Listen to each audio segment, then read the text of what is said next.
الرحمن الرحيم.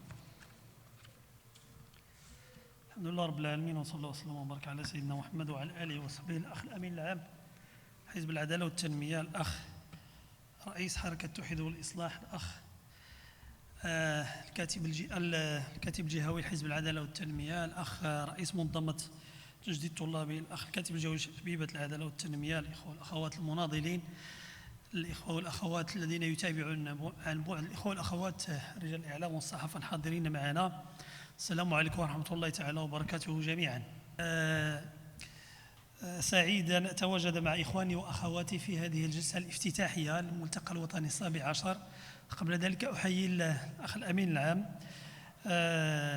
على أن فضل أن تسبق كلمته، لأن مخافة أن تدركه الساعة 11 في المقر، بغى باش يحافظ على التدابير ويحافظ على 11 يكون داخل كما باقي المواطنين. أحييه على حرصه، شكرا له وللإخوان والجميع الإخوة والأخوات.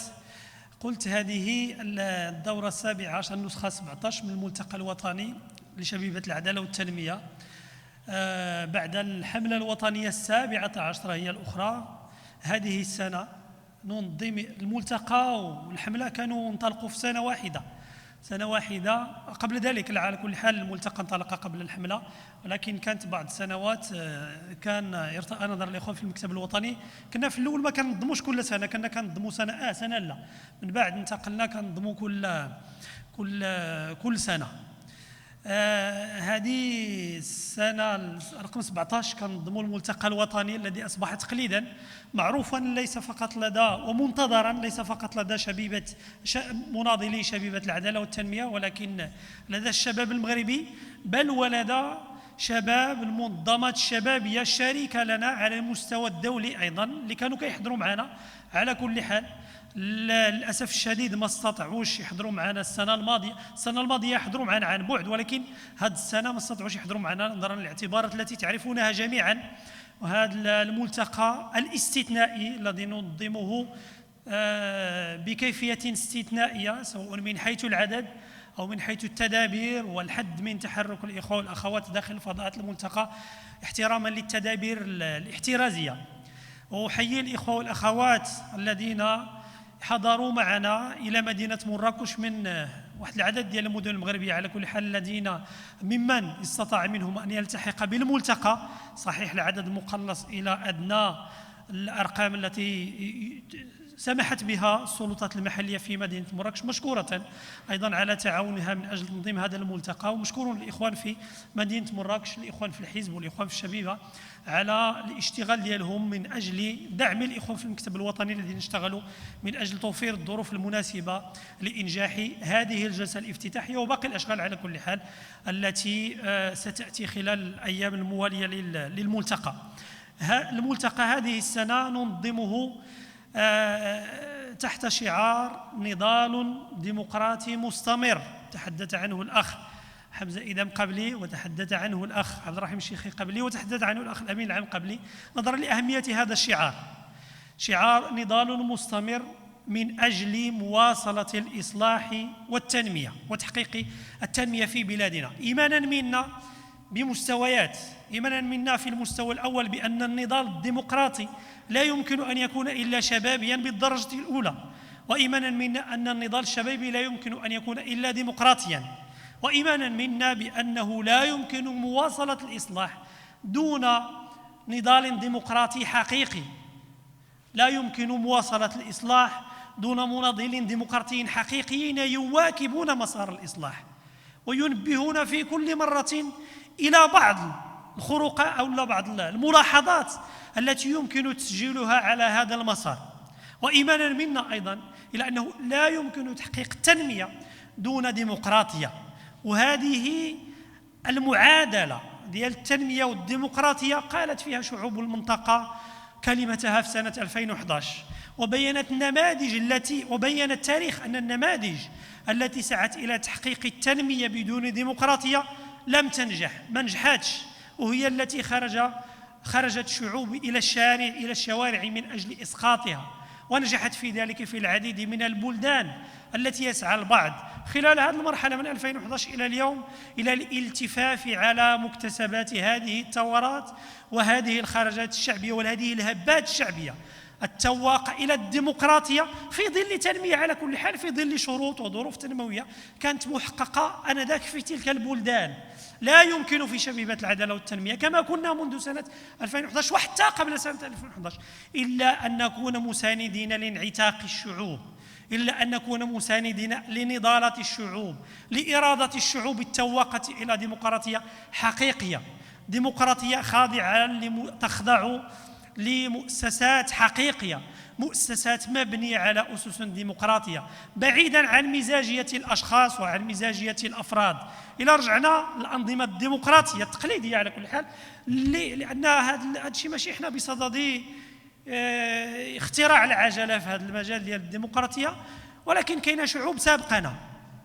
البناء المؤسساتي لا الحقيقي الذي يخضع للمبادئ ديال الديمقراطية، الذي يخضع للقانون، ما كيخليش المجال المزاجية ديال الأشخاص مهما كان الرئيس اللي كيجي، سواء كان يمينيا أو يساريا أو ما عنده حتى هوية حتى إيديولوجيا، كيف ما بغى يكون كيخضع للمؤسسات، لأن كاينة مؤسسات قوية.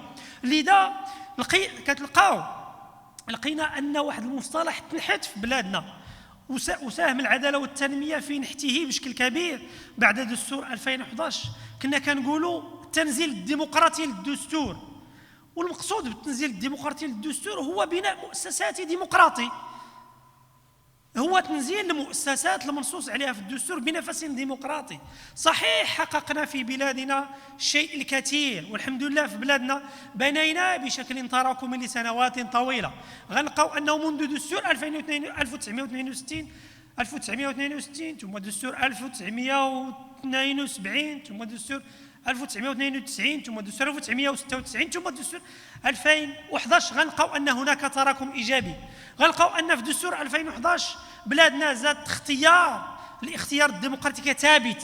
غنلقاو أن بلادنا بنات الاختيارات ديالها على توابيت واضحة منذ 1962 بل حتى قبل 1962. وبالمناسبة راه المغرب اللي كان عنده المشروع ديال الدستور منذ سنة 1908 ما كانش هو السباق بين الدول ديال هذه المنطقة، وبالتالي لا غرابة أن نجد اليوم في بلادنا بعض التقاليد الديمقراطية على ملاحظاتنا عليها ترسخت وضمنت نوعا من الاستقرار. لذا فاش كنجيو اليوم كنبداو نغوتوا كشباب، فاش كنجيو كنبداو نقولوا النضال الديمقراطي المستمر الذي يجب أن نتشبت به كخط واضح باين يرسم المسار لنا ويرسم الخريطة ديال الطريق ديالنا، بناء على هذا التراكم اللي عندنا في بلادنا الحمد لله ما كنقارنوهاش بواحد العدد ديال البلدان. وبالتالي ما خاصش تعطيونا امثله تقولوا لنا الحمد لله راه المغرب مزيان بالمقارنه مع البلد الفلاني او العلاني. هذا الشيء كنعرفوه، ما يمكنش نحن لا نقارن بواحد العدد ديال البلدان، لان عندنا تقاليد راسخه في بلادنا نسعى الى ترسيخها، نسعى الى المحافظه عليها، نسعى الى تطويرها. اليوم بلادنا ما غاديش نقارن بلا ما نذكرش الاسماء ديال واحد العدد ديال البلدان، ولكن انتم تتعرفوا جيدا ما يقع هذه الايام في واحد العدد ديال البلدان ما كنقارنوش بها بلادنا. لا الحمد لله بلادنا عندنا حدود الدنيا ديال الاستقرار في البناء الديمقراطي، عندنا رغم الملاحظات الكثيره والمتعدده ديال المناضلين في هذه البلاد. صحيح وهي على حق وعلى صواب في واحد العدد في جزء كبير منها. لذا فاش كناضلوا اليوم كناضلوا من اجل ترسيخ هذاك البناء الديمقراطي، من اجل تقوية هذاك البناء الديمقراطي، من اجل اشتغال كمغاربه جميعا، من اجل اعطاء مزيد من الدروس. لذا فاش كنجيو كنقولوا الاستثناء المغربي راه هو استثناء حقيقه في محيط فيه اشكالات عديده. فاش كنجيو كنقولوا المعادله من بعد 2011 هي الاستقرار، الاصلاح في ظل الاستقرار، كنعنيو ماذا نقول جيدا. فاش كنجيو اليوم كنلقاو ان المغرب يصنع لنفسه خطا ويصنع لنفسه ويربح مراكز متقدمه على المستوى الدولي بانجازات حقيقيه على المستوى الدولي، واصبح اشعاعه يصل الى واحد العدد ديال المناطق على المستوى الدولي. صحيح غتكون هجمات موجهه لبلادنا والثوابت ديالها. وهذا طبيعي أننا نلقاو اليوم الناس كيستهدفوا المغرب، كيستهدفوا على المستوى العالمي. كتشوفوا ما نحتاجش نذكركم بما وقع أخيرا، استهدفوا الملك ديال المغرب، استهدفوا الدولة ديال المغرب، استهدفوا الأجهزة ديالها، استهدفوا.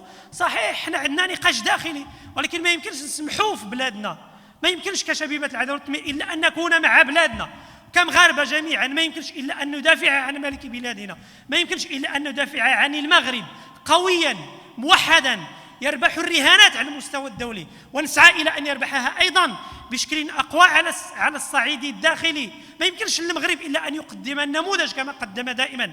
لذا كناضلوا مستعدين نناضلوا مع جميع الناس، مع جميع المغاربة مستعدين نناضلوا من أجل بناء ديمقراطي حقيقي. ما تقولوش لنا في العدالة والتنمية راكم تديروا المظلومية، لأن فاش جينا في 2016 وقلنا كانت هناك عرقلة للأداء الحكومي ولا زالت ما بعد 2016. فاش قلنا هذا الشيء قلتوا لنا المظلومية، جبنا لكم وقائع. فاش قلنا أن في 2016 مسيرة ولد زروال وغيرها مما كان في 2016 انتم كاملين عارفين وعايشين ماذا وقع في 2016 لمواجهة حزب العدالة والتنمية ولتحجيمه. قلتم لنا المظلومية، قلنا لكم عباد الله هذه وقائع في الأرض كنشوفوها، أليس هذا استهدافا للعدالة والتنمية؟ لما تابعتم أبناء شبيبة العدالة والتنمية أمام القضاء وسجنتموهم قلنا هذا استهداف للحزب واستهداف للشبيبة. قلتوا لا أنتم تديروا المظلومية. لما في 2011 كنقولوا، في 2021 كنقولوا أن القاسم الانتخابي اللقيط ليس ديمقراطيا وهو استهداف للعدالة والتنمية، قلتم لنا المظلومية. لما قلنا أن حذف العتبة وإقرار قوانين انتخابية غير ديمقراطية هو انتكاسة، هو تراجع، هو تقديم وجه غير مشرف لبلادنا على المستوى الدولي، قلتوا لنا المظلومية. فاش كنجيو كنقولوا العرقلة ديال الأداء ديال واحد العدد ديال الجامعات قلتوا لنا المظلومية. فاش كنا ذاك النهار في الشاون في المهرجان وقلنا ما قلنا وقلتوا لنا المظلومية. اليوم الناس ديال الشاون ما بغاش يعطيو التراخيص الاستثنائية لأبناء شبيبة العدالة والتنمية للالتحاق بالملتقى. علاش الشاون بوحدها؟ قولوا لنا عاوتاني المظلومية، قولوا لنا الاستهداف. هذا هو الواقع الذي نعيش فيه وننتقدوه. ما يمكنش نسكتوا على هذا الشيء واخا تقولوا لنا المظلومية واخا تقولوا غير ذلك. فاش كنجيو كنقولوا لكم التشطيب على القيادات ديال العداله والتنميه هي فضيحه سياسيه، كتقولوا لنا القانون صحيح. ايوا التسجيل ديال السي عبد الصمد كان في جماعه قرويه نائيه ما عندوش بها علاقه، ما جاوبتوش على هذا الشيء، جاوبوا لنا عليه. علاش تم تسجيله؟ مزيان سيدي، قلتوا راه جبنا راه السيد انتقل الى اخره رغم ان عنده سكن. شكون الذي يحدد السكن الرئيسي الذي يبنى عليه التسجيل؟ يمكن تكون عندي 2 ديور، ولكن انا اللي كنحدد السكن الرئيسي، انا ماشي شي واحد. وبالتالي لما اختاروا انه يكون عندي سكن رئيسي في جماعه معينه وكنخلي التسجيل ديالي في هذيك الجماعه المعينه، انا من يحدد السكن الرئيسي وفقا للقانون. وفاش كتجي تدار دعوة أمام القضاء دون استدعاء المعنيين بالأمر، صحيح مصدريا ممكن تقول لي صحيحة لأن أخاصم قرارا، ولكن سياسيا لا. هادشي راه السياسة، هذه ماشي دعوة عادية أمام أشخاص عاديين في القضاء يحكم القاضي بعيدا عن أي شيء وعدم استحضار أي، لا، هذه فيها السياسة. فاش كيتم تسجيل بالمئات ديال الناس في بعض الجماعات احيانا قرويه، انا قال لي واحد الاخ ذاك النهار هو في الدائره ديالو كلها فيها شي 160، وعاده لاعتبار الاداء ديالو داخل هذيك الدائره كان كيجيب على الاقل واحد 100. مشاو سجلوا له فيها هذه السنه 200 وكذا و60 سجلوها من اناس غرباء ما عندهم علاقه علاقه بهذيك الجماعه. يقولوا لنا هذا الشيء، اشرحوا لنا ماذا يقع كيفاش.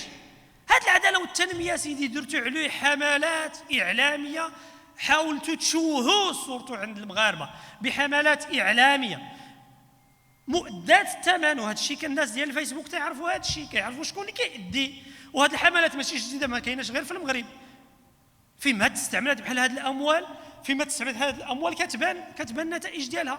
تستعملات أموال من أجل شن حملات إعلامية على العدالة والتنمية، وبغيتوا توصلوا للمغاربة أن العدالة والتنمية راه ما دارتها حاجة، وبغيتوا توصلوا العداله والتنميه ان بغيتوا توصلوا للمغاربه ان ابناء العداله والتنميه ماشي حتى بحالهم كباقي الاحزاب، لان جيتوا تقدموا لنا شي وحدين كنعرفوهم وعرفوهم المغاربه وعارفين هما اش كيسوا، وكانوا داروا الاداء ديالهم في واحد العدد ديال الجامعات وكانوا في الحكومه ولا زالوا الى اليوم. جيتوا تقدموهم لينا بحال لا ما كنعرفوهمش، جداد يلا غيجيو وغتقدموهم لنا، وكتقولوا ابناء العداله والتنميه راه داروا فعلوا الى اخره. هو ياك هذا الشيء استطعتوا تقنعوا به المغاربه؟ وعلاش ديروا هذه الاشكالات كلها؟ علاش ديروا القاسم الانتخابي؟ علاش تمشيوا اللوائح الانتخابيه تقادوها بالكيفيه اللي غتخدم مصالح جهات معينه؟ علاش تمشيوا ديروا الانزالات في اللوائح الانتخابيه؟ اسمحوا لي، هذا ماشي القانون، هذا الشيء. وكيفاش القانون غير هذاك تربطوا عليه هنا؟ لا، الأحزاب السياسية التي كانت تحدث وطالما تحدثت هذه الأحزاب السياسية بعضها على كل حال تحدث على أن اللوائح الانتخابية ديالنا لا تعبر عن الواقع، وأن فيها الناس المتوفون الموتى، وأن فيها إلى آخره واحد العدد ديال الناس ما فيهم الشروط ديال تجريف اللوائح الانتخابية وغيرها. ما بقيناش كنسمعوها من مورا القاسم الانتخابي، ما بقاوش الناس ضربوا الطم سكتوا. واحد الوقت كاع كانوا مضاربين بعضياتهم، كتشوفوا هذا الشيء على الأقل رمضان ومن بعد شهر رمضان كانوا الناس مضاربين، دابا سكتوا، مابقاوش كيهضروا، مابقاوش كيتذكروا. ما يقع اليوم استهداف واضح للعداله والتنميه، استهداف واضح للعداله والتنميه. وانا نقول لهم انطلاقا من التجربه القصيره الناس ما كيستافدوش من الاخطاء ديالهم. هذه الحملات كتعطي اثار عكسيه، هذه الحملات المستمرة على العدالة والتنمية، لأن المغاربة كيطرحوا أسئلة: علاش كيستهدفوا هذه العدالة والتنمية؟ لماذا؟ أبناء العدالة والتنمية بوحدهم هم المستهدفون. عندنا وزراء غير العدالة والتنمية، علاش الوزراء ديال العدالة والتنمية بوحدهم ورئيس الحكومة ديال العدالة والتنمية بوحده المستهدف؟ عندنا رؤساء الجامعات غير العدالة والتنمية، علاش فقط الرؤساء ديال العدالة والتنمية دون باقي الرؤساء الآخرين؟ عندنا منتخبين غير العداله والتنميه، علاش ابناء العداله والتنميه بوحدهم هم الذين؟ هذه اسئله تطرحوها المغاربه. المغاربه عندهم عقلهم، تنتبهوا. المغاربه ماشي بولداء لهذه الدرجه، لان التعامل مع المغاربه بهذه الكيفيه هو استبلاد لهم، هو تحقير لهم، هو انتقاص من قدراتهم العقليه. والمغاربه اذكياء، كونوا متاكدين ان المغاربه هذه الاسئله كيطرحوها، تيطرحوا علاش كيستهدفوا هاد الناس.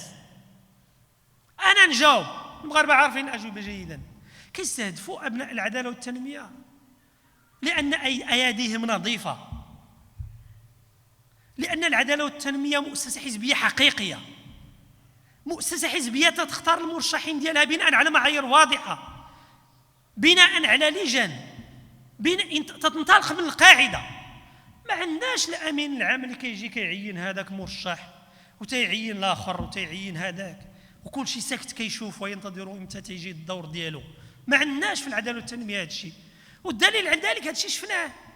ما عندناش في العداله والتنميه المؤسسات الحزبيه اللي كتسكت كتجلس ما تتهضرش، ما تيشوفوهاش الناس، لا تتواصل الا شهرين او 3 شهور قبل الانتخابات.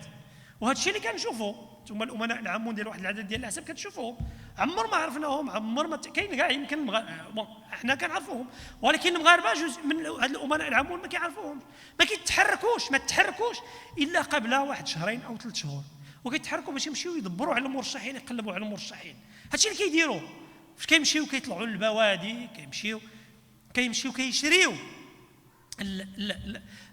احيانا كيشريو المرشحين. لذا لما قلنا الجمع بين المال والسلطة فيه إشكالات كبيرة وتعقد الممارسة السياسية في البلاد، كتقولوا لنا كلام غير هذا، ولكن اليوم الجمع بين المال والسلطة من بين الأسباب التي تفسد الحياة الانتخابية والعملية الانتخابية. قولوا لا وإلا هاد الناس اليوم باش اللي كيشتريوا وكيبيعوا منين كيجيبوا هاد الفلوس؟ منين كيجيبوهم؟ انتم عارفين منين كيجيبوهم على كل حال هاد الفلوس، والمغاربه عارفين منين جابوهم.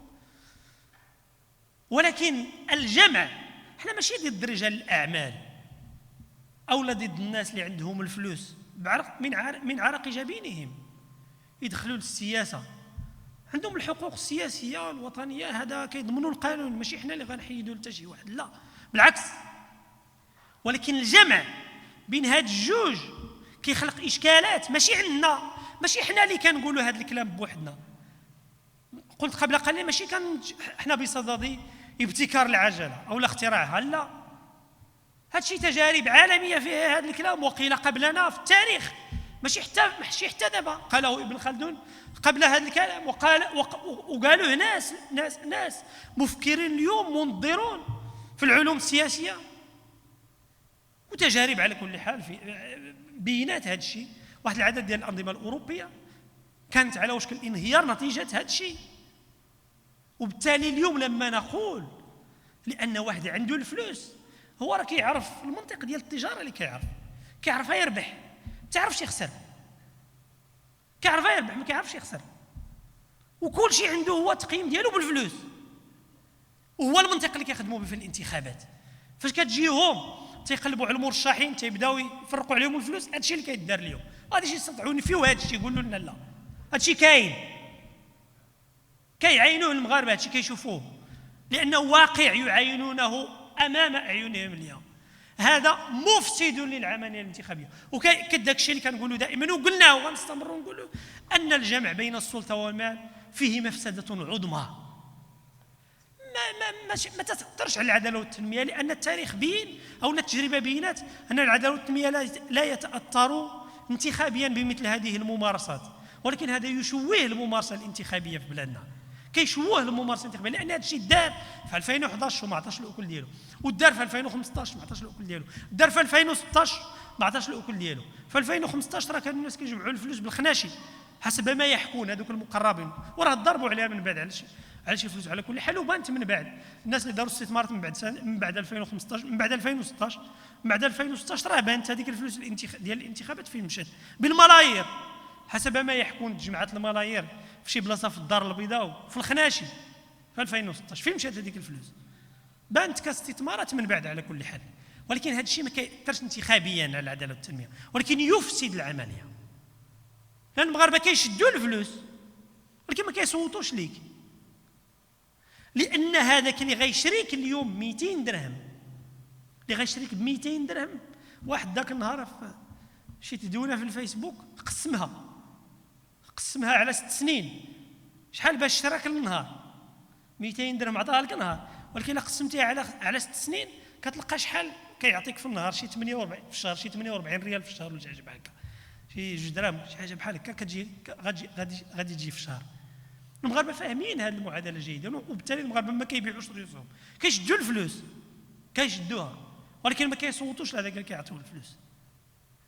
ولكن من حيث المبدا لا يمكن الا ان نستنكر هذه العمليه ونقول ان ابعاد المال عن الممارسه الانتخابيه اصبح اليوم في بلادنا هاجسا حقيقيا، لابد ان يسكن جميع الديمقراطيين وأن يسكن جميع الناس الذين يسعون إلى الديمقراطية إلى ديمقراطية الحياة السياسية في بلادنا. في شبيبة العدالة والتنمية لا يمكن أن نسكت على مثل هذه الممارسات، وغنزيدوا نفضحوها كلما أمكن لنا ذلك على كل حال، لأن هذه المعطيات ما كتكونش دائما، لأن الناس فاش كيبيعوا يشتروا في حالات هادشي كيبيعوا يشتروا في السوق السوداء في الظلام، تيشوفوا حتى واحد شوفوا بعضياتهم، احيانا كتخرج بعض المعلومات المتعلقه بهذا الجانب. هذا جزء من افساد العمليه الانتخابيه التي يمكن ان تفسدها ايضا القوانين التي تحدثت عنها، ايضا القوانين غير الديمقراطيه فيها افساد للعداله، فيها افساد للعمليه الانتخابيه. فاش كتجي الجماعه تقول لي ما غنديرش العتبه، اش كيعني هذاك الشيء؟ راه رياضيا باين، هو ان هذيك المجالس غتعرف بلقنه غير مسبوقه، عوض ما يكون عندك في المجلس 6 أو 7 ديال الاحزاب وغدير اغلبيه ب4 أو 3 ديال الاحزاب، غتكون عندك في المجلس 21 أو 25 حزب، كل واحد عنده مقعد جوج، وغتكون في حاجه باش دير الاغلبيه الى على الاقل 10 ديال الاحزاب حتى 12 حزب. هذا الرئيس كيفاش غيشتغل؟ كتصوروا الابتزاز اللي ممكن يتعرض له هذا الرئيس في كل دوره على مر 6 سنين. شنو هي النتيجه ديال هذاك الشيء؟ النتيجه هو ان القرار التنموي كتحيدو من يد الجامعات بطريقه غير مباشره. كيعني اضعاف الجامعات، كيعني اضعاف النخبه السياسيه على المستويات المحليه والجهويه، ويعني تقويه مؤسسات اخرى موازيه للجامعات الترابيه، وكيعني في نهايه المطاف سلوك غير ديمقراطي وممارسه غير ديمقراطيه غتنتج على هذيك الممارسه الانتخابيه العوجه من الاول. هذا الشيء اللي كاين، هذه هي. ما يمكنش تقول لي هذا الشيء ما كيأثرش على الانتخابات ولا يفسد العمليه الانتخابيه، لا يفسدها. وبالتالي لما ناضل العداله والتنميه منذ البدايه ضد هذه القوانين الانتخابيه التي تم اقرارها بهذه الكيفيه كان على صواب، وانطلاقا ومن منطلق مبدئي، بغض النظر لان العداله والتنميه ماشي غيبقى يجي الاول دائما. جا الاول المره الاولى، جا المره الثانيه في 2015، جا في 2016، ممكن يجي في 2021. هذا الشيء الله العالم به. ويمكرون ويمكر الله، هذه آية قرآنية، الله تعالى كيعرف اش كيقول. راه داك الشيء اللي داروا في 2016 داروا شي حاجه كبيره بزاف وما استطاعوش يغلبوا العداله والتنميه. علم الغيب عند الله، هذاك الشيء اللي غيوقع من الانتخابات المقبله الله اعلم به. بالتالي هاد الناس شي كيجي كيقول الاول الثاني. صحيح اليوم الشروط الموضوعيه تتقول ان العداله والتنميه هو القوي، العداله والتنميه هو الاقوى، ماشي هو الاقوى مؤسساتيا بمناضليه بمؤسساته على المستويات المحليه والجهويه والاقليميه، متواجد كاين مؤسسات حزبيه حقيقيه قائمه تشتغل، تتواصل مع الناس، تدير الخدمه ديالها، تشتغل. ماشي اليوم، منذ ان وجدت، سواء كنا في الاغلبيه ولا المعارضه، الاداء ديال المؤسسه الحزبيه عندنا في الجامعات اللي حنا فيها في الاغلبيه بحالها بحال اللي حنا فيها في المعارضه، تشتغل بمنطق مغاير للمنطق باش كيشتغلوا الاخرين. هذا الشيء ما عند حتى واحد يجي ويقولوا لنا شكون. وبالتالي الشروط الموضوعيه تتقول ان العداله والتنميه هو الاول، ولكن حنا كنقولوا الانتخابات هي في علم الغيب، النتائج ديالها عند الله. وبالتالي هاد الناس الذين يشتغلون اليوم بهذه الكيفيه ما غيضعفوش العداله والتنميه، بل يسيئون الى البلد، يسيئون الى البلد. هذا الشيء ما يمكنش نسكتوا عليه. الاساءه الى بلدنا هي اساءه لنا. الدفاع ديالنا على بلادنا هذا نوع من انواع الدفاع على بلادنا. ايماننا ببلادنا، ايماننا بالتراكم اللي تحقق في بلادنا، ايماننا بضروره المزيد او لا من ضروره ترصيد هذا التراكم، ومن ضروره من ضروره خلق اجواء اللي غتخلي بلادنا تزيد تراكم ايجابيا في نفس المسار. ايماننا بهذه الاشياء هذه غتخلينا ان شاء الله اننا غنكونوا دائما كابناء العداله والتنميه في مقدمه المدافعين على المسار الديمقراطي اللي في بلادنا، اللي صحيح في حاجه الى مزيد من النضال، في حاجه الى مزيد من الاشتغال، في حاجه الى نخب سياسيه حقيقيه. لجزء للاسف الشديد من النخب اللي عندنا اليوم ما تتوفرش فيها مثل هذا النوع، مثل هذه الشروط. لابد، وهو من الاشكالات الحقيقيه اللي عندنا في بلادنا.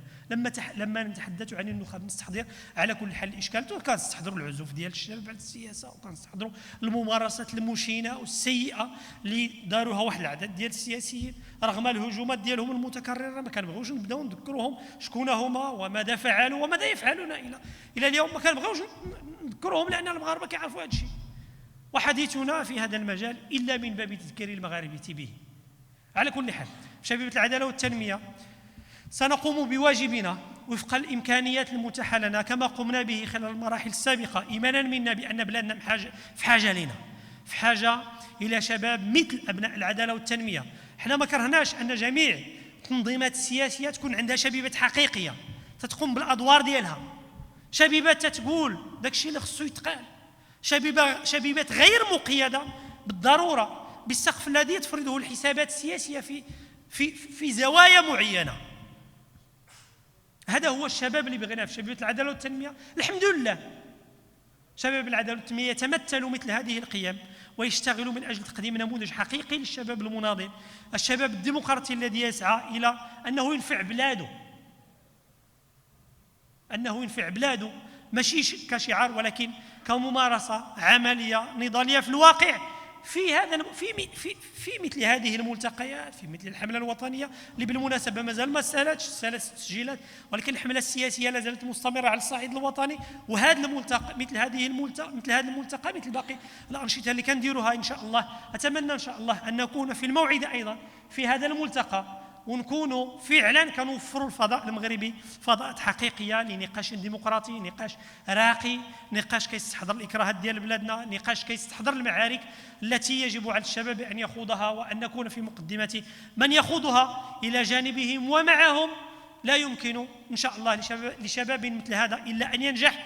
أتمنى أن نكون ناجحين إن شاء الله معكم جميعا ومع جميع أبناء هذا الوطن الشرفاء الديمقراطيين في هذا الملتقى وفي غيره من المحطات الأخرى. شكرا لكم مرة أخرى، والسلام عليكم ورحمة الله تعالى وبركاته.